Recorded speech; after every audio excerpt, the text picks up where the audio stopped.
कैलाश मानसरोवर यात्रा अब चीन और नेपाल जाए बिना ही पूरी की जा सकेगी।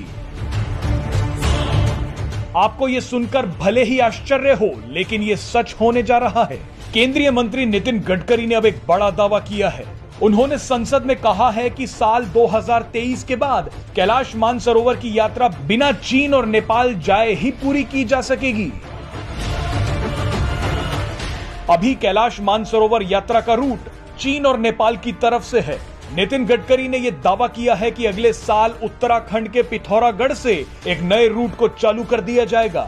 नितिन गडकरी ने यह भी कहा कि रूट तैयार होने के बाद वो पीएम नरेंद्र मोदी को भी कैलाश मानसरोवर की यात्रा पर ले जाएंगे।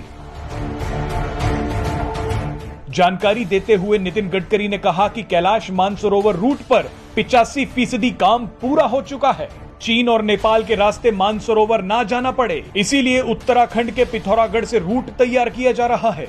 इससे कैलाश मानसरोवर की यात्रा करने वालों का न केवल समय बचेगा, बल्कि कठिन रास्तों की दिक्कतें भी खत्म हो जाएंगी। नितिन गडकरी ने जब संसद में इस रूट को लेकर अपडेट दिया तो पूरे देश में हलचल मच गई थी।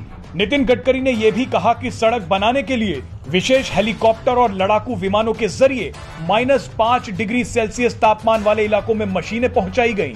गडकरी ने कहा कि बॉर्डर रोड ऑर्गेनाइजेशन इन दुर्गम इलाकों में जबरदस्त तरीके से काम कर रहा है। आपको बता दें कि सरकार की ओर से उत्तराखंड से जुड़ती चीनी सीमा पर करीब 80 किलोमीटर लंबाई की सड़क बनाई जा रही है। इस सड़क को रणनीतिक रूप से भी बेहद महत्वपूर्ण माना जा रहा है। आइए अब आपको नितिन गडकरी का वो बयान सुनवाते हैं जिसे सुनकर देश हैरान भी है और खुश भी। कि मानस सरोवर को पिथौरागढ़ से, उत्तराखंड के पिथौरागढ़ से जाना, और वो काम चल रहा है।